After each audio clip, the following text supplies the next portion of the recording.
Welcome to This Explainer. Today, we're diving into a story that literally bridges the gap between creepy, real-world maritime legends and a completely terrifying modern medical thriller. We're going to unpack the hidden biological vulnerabilities of global shipping, the shockingly rapid spread of a deadly pathogen, and how a literal dream vacation transformed into a desperate fight for survival. Let's get right into it. Now, to really wrap our heads around this, we kinda have to start with a ghost ship. And I don't mean a supernatural one. I'm talking about a very real, completely abandoned vessel called the MV Orlova. So back in 2010, this ship was seized in Newfoundland, Canada, because its owners had racked up massive debts. The crew just abandoned it. And for 2 whole years, it just sat there, decaying in the harbor. During that time, it was entirely taken over by rodents. A crane operator who worked on it said the infestation was so bad they literally nicknamed it the rat boat. Fast forward to 2013, they're finally towing it away to be scrapped, but the tow line snaps in the choppy North Atlantic. Canadian authorities ultimately decided to just cut it loose. So picture this, a 300-foot derelict steel structure, completely pitch black, just drifting out into international waters with a massive, completely unchecked, and potentially diseased rodent population just multiplying on board. It's like night and day when you look at the contrast here. On one side, you've got the Lubov Orlova, a missing derelict that poses a massive but ultimately theoretical biohazard. But then on the other side, we have the MV Hondius. Now, this was absolutely not a ghost ship. It was a fully operational, state-of-the-art luxury expedition vessel cruising in April 2026. And yet, it became ground zero for a deadly outbreak of the hantavirus, which is a strain of hantavirus. This just brilliantly illustrates that biosecurity isn't merely a concern for rusty, abandoned hulks. It's a completely invisible threat for literally all ships, even the absolute most luxurious ones out there. Moving into Section 1, Patient Zero and the Outbreak Timeline. So, how exactly does a luxury ship turn into a floating quarantine zone? Let's trace the stark reality of what happened aboard the Hondius in April 2026. Well, every outbreak starts somewhere, right? After some serious epidemiological detective work, they traced patient zero back to a 70-year-old Dutch passenger and his wife. In March 2026, just before boarding the Hondius, they were hanging out in Ushuaia, Argentina. They were avid bird watchers, just trying to spot this rare bird called Darwin's caracara. And to find it, they actually visited a local landfill. Now here's the catch. Landfills in Patagonia are often heavily contaminated with the droppings and urine of the long-tailed pygmy rice rat. And that specific rodent happens to be the primary host for the Andes virus.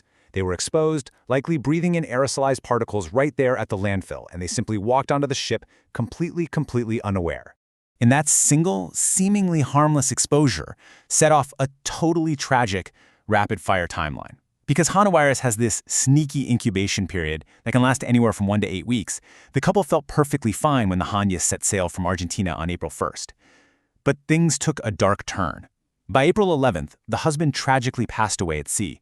Initially, the ship's doctors just thought it was severe pneumonia. So passengers kept socializing, they kept enjoying their luxury trip. By late April and early May, more passengers began falling critically ill. Because of what experts call a diagnostic lag, the World Health Organization wasn't even notified until May 2nd, and they officially alerted the world on May 4th. The whole nightmare finally culminated on May 10th, when the ship pulled into Tenerife in the Canary Islands for a massive, globally coordinated medical evacuation. Which brings us to Section 2, Anatomy of the Pathogen, Understanding Hantavirus. To really grasp what these passengers were up against, we need to shift gears and look at the hard science of the virus itself. The culprit we're talking about is the Andes virus, or ANDV for short. Scientists classify this as a New World hantavirus strain. Basically, that means it's endemic to the Americas, specifically South America, with cases popping up a lot in Argentina and Chile. Now, unlike the Old World strains you might find in Europe or Asia that typically attack the kidneys, the Andes strain is different. It causes something called hantavirus pulmonary syndrome, or HPS. The way this disease progresses is just absolutely ruthless. It hits in 3 stages. After that sneaky incubation period we talked about, the patient enters the prodromal phase. And honestly, this just looks exactly like the flu. Fever, headaches, nausea. That's exactly why the ship's doctors missed it at first. But within days, it rapidly escalates into the cardiopulmonary stage. Fluid suddenly starts filling the lungs, causing acute respiratory distress and a massive drop in blood pressure. And the scariest part, there is no FDA or WHO-approved vaccine and absolutely no proven antiviral cure. The only treatment we have is intense supportive care, meaning things like ventilators and dialysis. Because it attacks the lungs so aggressively, the mortality rate sits at a staggering 35 to 40%. Let that sink in. During the Hondius outbreak, out of 11 confirmed and probable cases, there were 3 tragic deaths. That makes for a case fatality ratio of 27% among a passenger population whose average age was 65. It's an incredibly deadly pathogen. Okay, Section 3, the transmission paradox. Why this strain is different. This is where we run into a massive medical mystery. If hantavirus is transmitted by breathing in rodent droppings, how on earth did it spread to other passengers on the ship who had never even stepped foot in that landfill in Argentina? Well, the really terrifying and entirely unique trait of the Andes virus is this. Out of the entire hantavirus family, the Andes strain is literally the only one documented to spread directly from human to human. Now, don't get me wrong, it's not exactly like the flu or COVID-19. It doesn't just easily float through the air from across a crowded room. It strictly requires close, prolonged physical contact or direct exposure to the bodily fluids of someone who is actively sick. Take a look at this number right here, 2.12. That's the estimated R0 or R0 transmission rate of the Andes strain during this specific outbreak on the Hondius. Basically, that means, on average, each infected person on that ship spread the virus to more than 2 other people. For basically any other hantavirus, that number is 0, zip.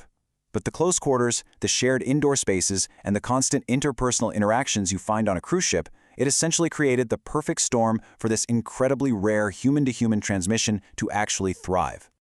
Let's dig into Section 4, floating incubators, maritime biosecurity failures.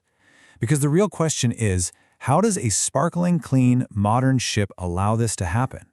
We really have to look at the structural vulnerabilities that essentially turn these passenger ships into closed-loop pathogen distribution networks.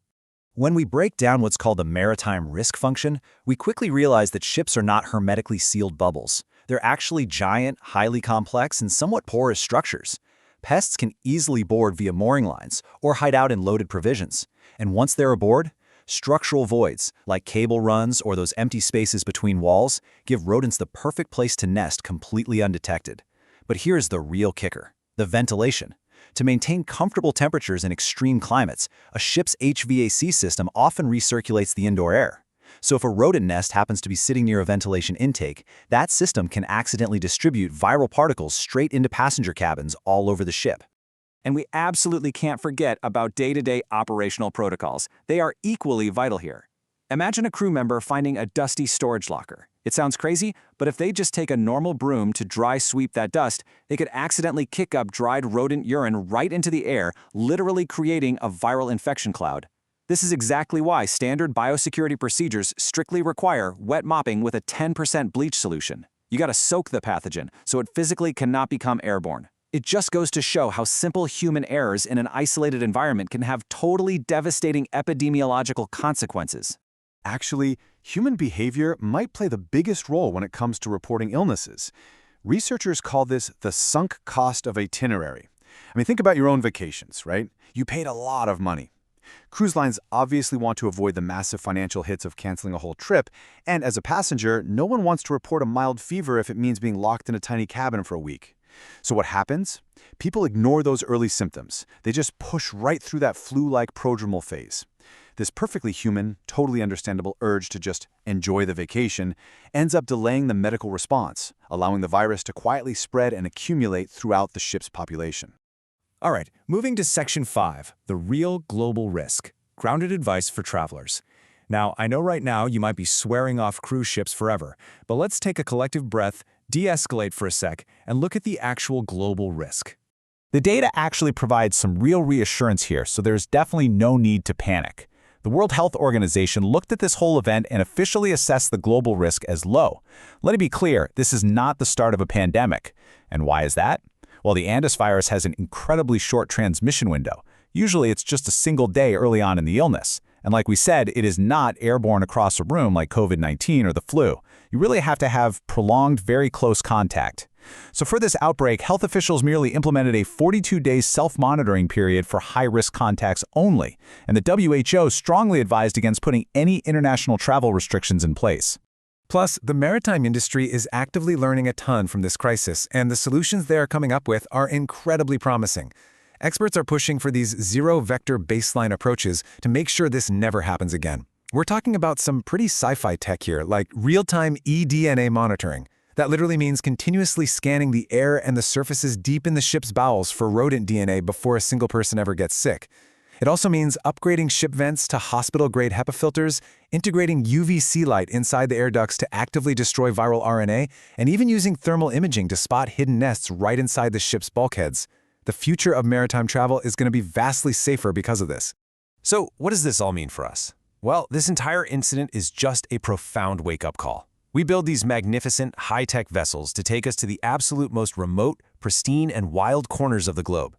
But we always have to remember that nature comes with its own deeply hidden defense mechanisms. So, I'll leave you with this question to chew on.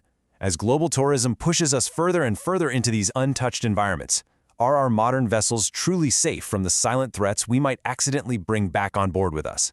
Thank you for exploring this with me today in this explainer. Stay curious and stay informed.